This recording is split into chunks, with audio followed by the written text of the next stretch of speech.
Hi, everyone. Good morning, good afternoon, good evening, good night to wherever you are. This is Prince from Policy and Practice Working Group, and we're back with another session. Today, we're doing Chapter 8, and that's going to be done by Innocent. He's going to be last week, we looked at privacy, harm, and risk. That was by Izu. And this time, we'll be looking at Lyndon. To be more specific, it's threat modeling and privacy. Without further ado, Innocent, I'll give it to you. Thank you very much, Prince. My name is Innocent Chingarande. I'm the Director of Operations at DPO Africa. I'm excited to be taking you through the review of Chapter 8 of our book under review, that is Data Protection Foundations, a practical guide to privacy, governance, and trust. So my main focus today will be to look at Chapter 8, which essentially talks about the Lyndon threat modeling. So what I think, personally, I think this book was well written in the sense that it represents a confluence between practice and theory. You will agree with me that if you look at privacy, it's really about accountability, documentation, A, B, C, D. But what does it mean or how does it translate to practice? So if you read this book, you find that most of the chapters uh, really talk or really marry, what can I say, theory and practice to the last degree. And I think the writer, Miss Amaka Ibeji, did a very, very wonderful job. So basically, we've got clear objectives of the chapter, and also we've got very clear examples. And I'm just going to take you through some of the main highlights of the book or some of the summaries uh, that are important or the highlights of this chapter as far as the London uh, threat modeling is concerned. So when you talk of the Lindun, according to the book, if you go to the first page on chapter 8, it's a systematic framework for private threat modeling, which identifies 7 categories of private threats. Namely, these are linkability, identifiability, non-repudiation, detectability, disclosure, unawareness, and non-compliance. So the history of this book, of this module, is that uh, it was developed by the Livian. If you can just bear with me. It was developed by researchers at Leuven University. And exactly the acronym represents exactly what I've just said, that is linkability, identifiability, non-repudiation, and the others. Then the introduction is very clear. In summary, it talks of it talks of two main things. It looks at private threats from a two perspective.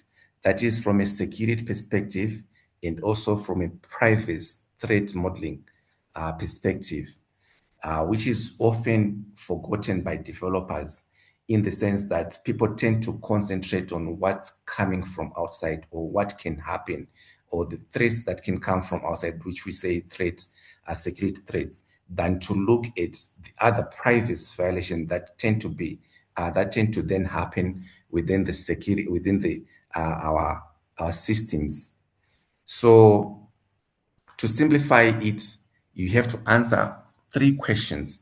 That is, what is it that we are building when you're talking about the system, and what can go wrong, and what are we going to do about it in the event that uh, something goes wrong? So that's when we then have to look at how to deal with security threats and also private threats, right? So like I've already said, and I'll have to keep reporting this because that's the theme, that's the lean, that's linkability, identifiability, non-repudiation, detectability, disclosure of information, unawareness, non-compliance. So there's a clear diagram that shows all this and explain what it is. I'll just touch on maybe linkability. So this is the ability to link two or more items of interest without knowing the identity of the individual involved.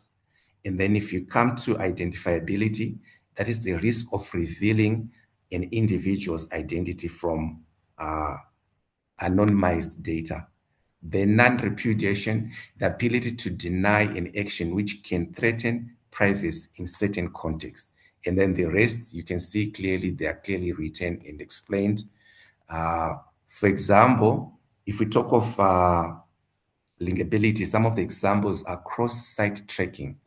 So in advertising networks, they use cookies and other tracking technologies to link a user's browsing activities across multiple websites, where you've got things that keep popping up, based on what your tracking record or uh, your browsing history suggests. So even if the user's real identity is not known, the advertising network can build a detailed profile and interest on behavior of a particular person. Other examples include social media platforms, where an attacker might link a person's professional LinkedIn profile to their TweetX account or maybe to their Facebook, including biological details and other personally identifiable information. The list is endless. It also is critical in the linking. The linking also happens a lot in the healthcare systems where records from different providers might be linked through a quasi identifier like the date of birth, your biometric, among other things. So when you talk about linkability, what are the mitigation strategies? The book talks about use of different pseudonyms or identifiers in different contexts. The minimization of collection of attributes that can be used for linking, and also maybe some distraction, that is noise or differential privacy, to prevent exact matching of personal information, among other things. Then it also talks about identifiability. Identifiability, as I've already defined it, is in terms of the book. Uh, this is the ability to identify an individual from data, even if the data intended to be anonymized was intended to be anonymized or pseudonymized. So some of the examples are re-identification of anonymized data. We've got the famous case of re-identifying individuals in the Massachusetts hospital discharge database by linking it with voter registration records, demonstrated that removing names and address is often insufficient for anonymization. Then we've got identification through unique combination. So even when direct identifiers, unique combinations or attributes can identify individuals. For example, 87% of the US population can be uniquely identified by their combination of date of birth, gender, and the 5-digit zip code. Thank God we don't have a zip code where I stay. But anyway, I'll move on. So some of the mitigation strategies as far as identifiability would include apply K anonymity and I diversity or T closeness to ensure individuals cannot be uniquely be identified. The other ways to mitigate is to generalize or suppress quasi-identifiers or the use of aggregation to present only group level data. And then also application of differential privacy to aid controlled noise. Then we move on to non-repudiation. Non-repudiation is the inability to deny having performed a particular action when it comes to privacy and technology. So while non-repudiation is often a desirable secret property, for example, in digital signatures to prove ownership, it can be a privacy threat when individuals cannot plausibly deny actions they may have legitimate reason to deny. Examples include audit logs. Comprehensive audit logs that track even actions can make it impossible for individuals to deny their activities, even when they might have legitimate reason for privacy. And then read receipts. Email and messaging read receipts create undeniable proof that a message was received and read, removing plausible deniability. Then you also have biometric authentication. Uh, it creates a stronger proof of an individual presence or action which cannot be repudiated. So some of the mitigation strategies for identifiability for non-repudiation would include the provision of options to disable features that create non-repudiation, like in the case of emails, the removal of read receipts, and then the use of group signatures or ring signatures that prove a member of a group performed an action without identifying which member in particular would have done that. Then there's also detectability. Um, we talk about, for example, on under detectability, it talks about the detection of VPN or Tor usage. That is, network monitoring can detect when someone is using privacy enhancing technology like VPNs, which itself reveals that the person is something that they want to hide. Then mitigation strategy, use of stranograph to hide the existence of communication. The implementation of traffic padding to obscure certain patterns which will become obvious. And also the use of mixed networks or onion routing to obscure sources and destinations. Then also have disclosure of information that you can find in the book. And I think that all these seven things have been properly been explained in the book. I'll just skip on some of the other things and then maybe jump onto the Linton methodology itself. So the Linton framework includes not only the 7 threats categories that we've just spoken about, but also a systematic methodology for applying them. The methodology involves 6 steps, which are explained in the book. The first one being the creation of a data flow diagram. Then it also gives an example of what a data flow diagram would look like, or the one that you can also use as an example. And then the second stage would be to map the London threats category to the elements, which means that each type of the if you can just bear with me.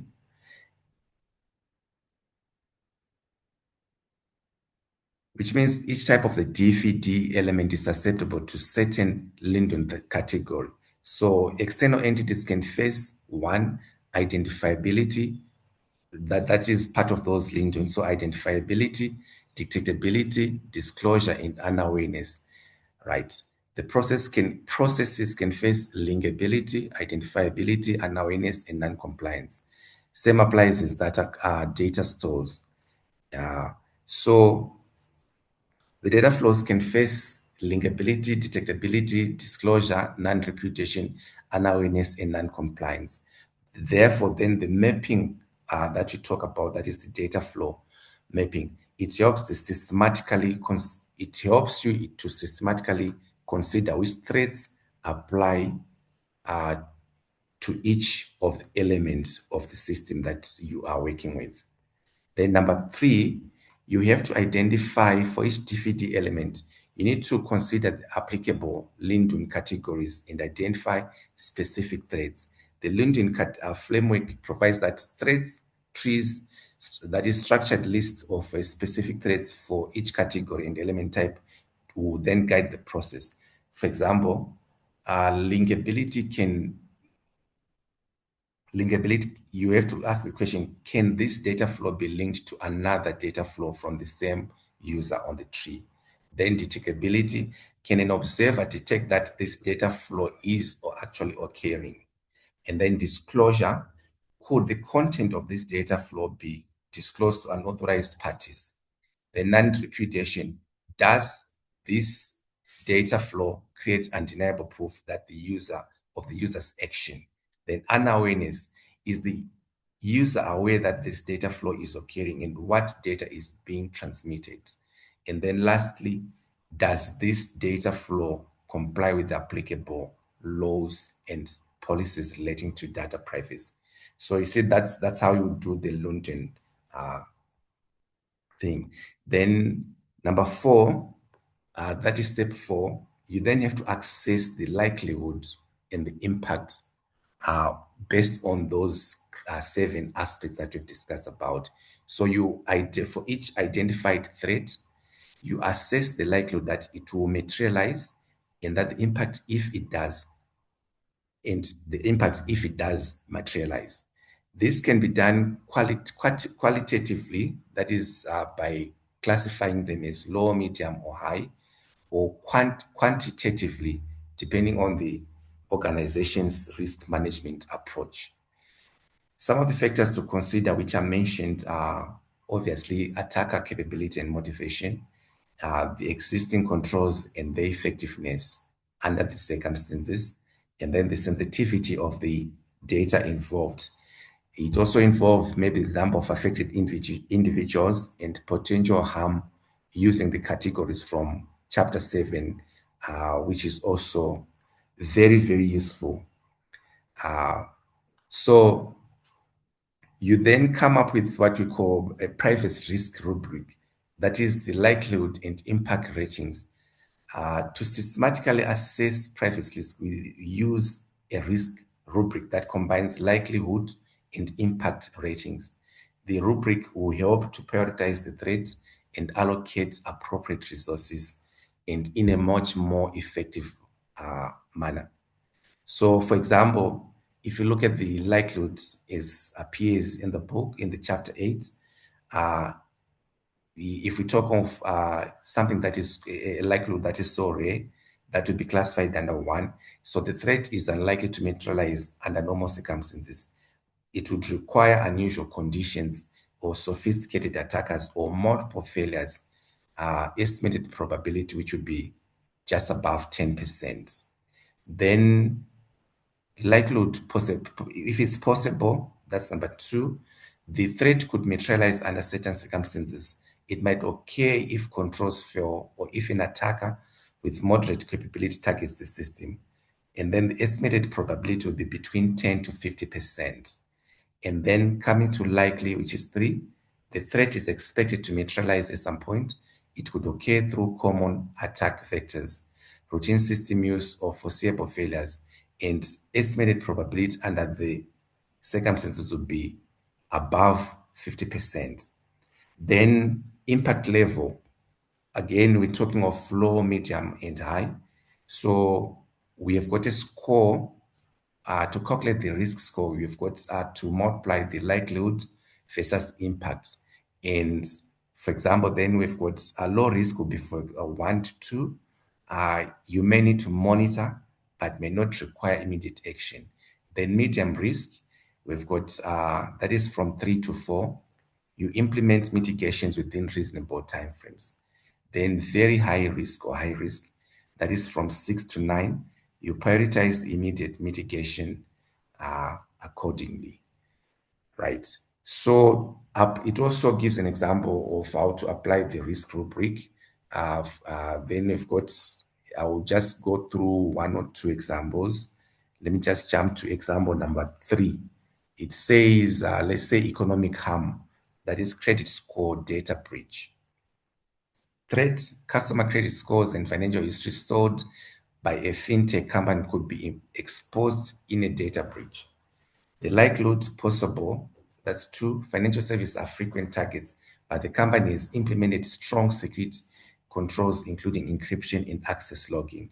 Impact, high, which is 3, could lead to identity theft, fraudulent loan application, denial of credit, and significant financial loss to the affected individuals. So risk score, we say 2 multiplied by 3 and we get 6. Remember on that thing said from 6 to 9, that's very, very high risk. So mitigation priority, high priority implementation in additional encryption layers, and conduct regular penetration testing and implement data detection system. Then you obviously have to prepare an incident response plan. I can give you other examples, but for sake of our time, but that's how you calculate the risk scores, uh, right? Allow me to jump on to the next important aspect, that's using the risk rubric in actual practice. So when conducting threat modeling, you apply this rubric to each identified threat. Number one, identify the threat using the Linden categories. Remember those 7 categories, and then determine which harm category from chapter 7 would result. Then assess the likelihood based on attack vectors, controls, attack motivation, and then 4, assess the impact based on the severity of the harm to the affected individuals. Then 4, you need to calculate the risk score and prioritize accordingly, like we've said, and then document rationale for likelihood and assigned assessments. Then identify mitigations and reassess residual risk after mitigation. So this structured approach would ensure consistent risk assessment across the different threats, and you have to communicate privacy risk to stakeholders who may be more familiar with traditional risk management approaches. Then you go to step number 4. Step number 4 involves identification of mitigation strategies. So for each threat, identify potential mitigation strategies. The Linden framework provides catalog of privacy-enhancing technology and design patterns that can mitigate specific threats. So mitigation strategies might include technical measures, encryption, access controls, then organizational measures, and also design changes. Uh, and also transparency measures, notices, dashboards, and explanation for the users. Then number 6, document and prioritize. You need to, one of the core aspects that I've learned or that I've identified in the book is that it emphasized the need for documentation and prioritization. So you need to document all identified threats, their assessment, and proposed mitigation. You also need to prioritize mitigation based on the risk level and feasibility, and then create an action plan for implementation, for implementing mitigation or mitigatory measures. These documents demonstrates multiple purposes. It demonstrates due diligence for the compliance. It also guides implementation teams. It provides a baseline for ongoing monitoring and reassessments. Remember, when you have a threat, the most important thing is, at the end of the day, is what have you learned about it and how can you avoid it in happening in future. I'll give you I'll give you another example, but for the sake of our time, I think I'm almost done. So most importantly, you need the chapter teaches us that you need to integrate the Linden theory, that is from development all the way up until finalization of your project. So threat modeling should not be a one-time exercise, but integrated into the system development lifecycle. And that then takes us to privacy by design. Whenever you're developing a system, you need to ask those 3 questions that I've asked above, and also integrate the Linden method at each of those levels. So it's not a one thing, or and that's what the book emphasizes on. So the key takeaways from the chapter 8 is that you have to know the 7 the 7 categories of private threats, which I'll not repeat again. You have to do a data flow, uh, mapping threats categories, among other things, which identifies specific threats and assess likelihood of identification. So what I like about this chapter is that, and remember I said that it's a marriage of theory and practice. It then gives you a checklist for your practice, so that even when you do, it empowers you to go back to your constituents and actually implement the Linden theo threat modeling to your projects, whether new or old. So that would be my review. Yeah, and maybe Prince, I'll take questions if there are any questions. Okay.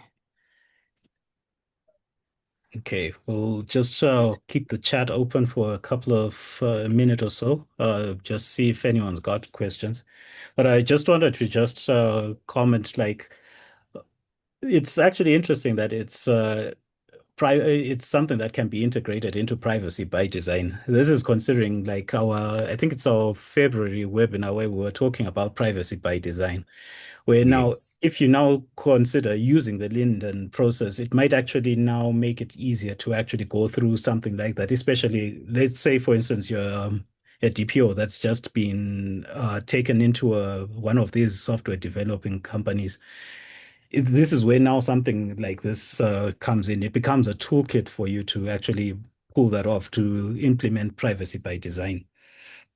But I don't know if you've attended some of our Monday sessions, because where we discuss problems DPOs experience.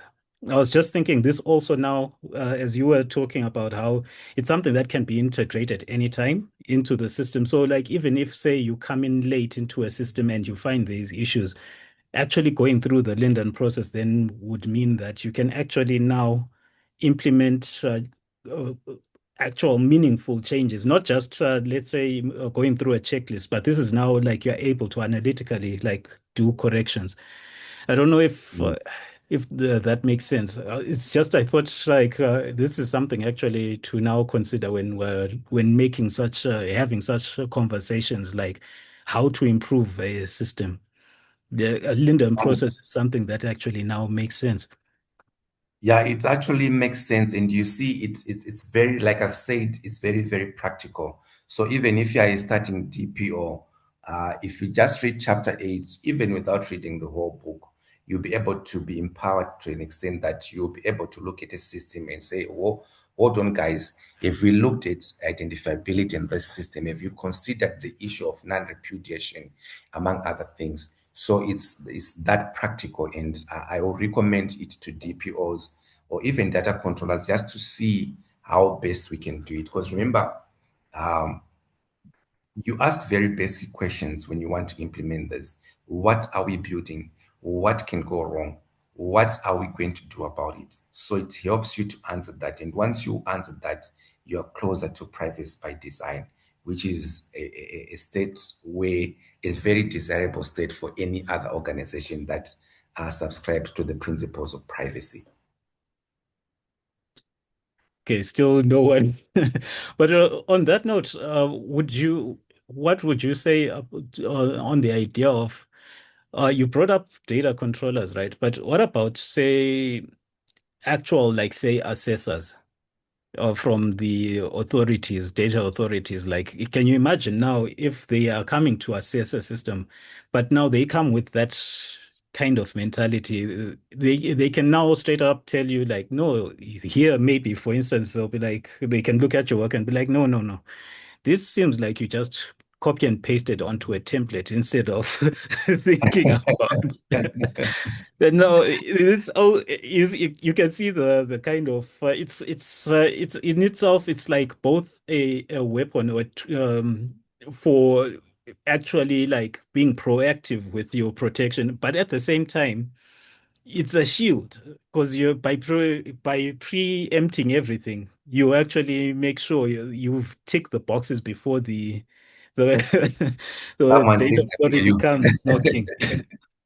Yeah, no, that's very true. So it also helps in the for purpose of assessments because if you have applied this model, the assessors or the data protection authority will have a clear standing point, a clear framework to assess you than when you would have done your things, here and there, which are all mumbo jumbled.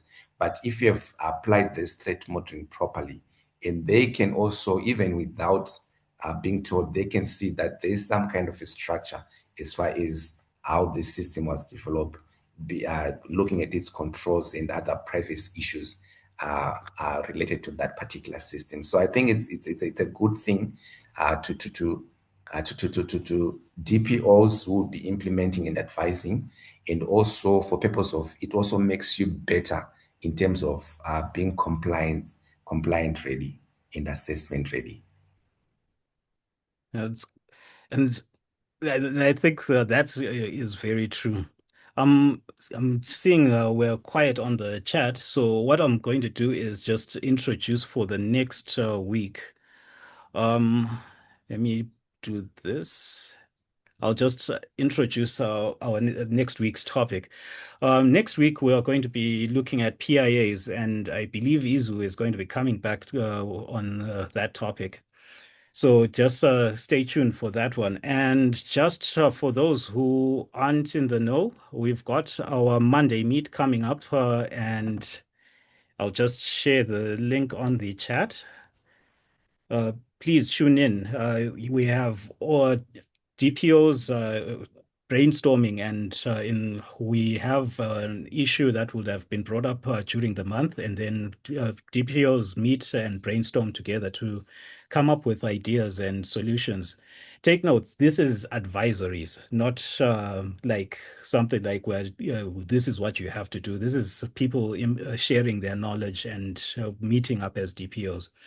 Then, for those who are still fresh in the DPO world, there's also our DPO for coaching for success. So, if anyone is looking for any coaching, you can get some via DPO then. Then, again, well, we're meeting up last Monday of this month. So, that will be next week, Monday. So, tune in and join the conversation. And until next time, this is Prince and Innocent signing Thank out. you so Thank much. you, Innocent. Hey, Thank you. Have a good night and goodbye, everyone. And thank you for joining us. all right. Bye, everyone. And thank you for your time.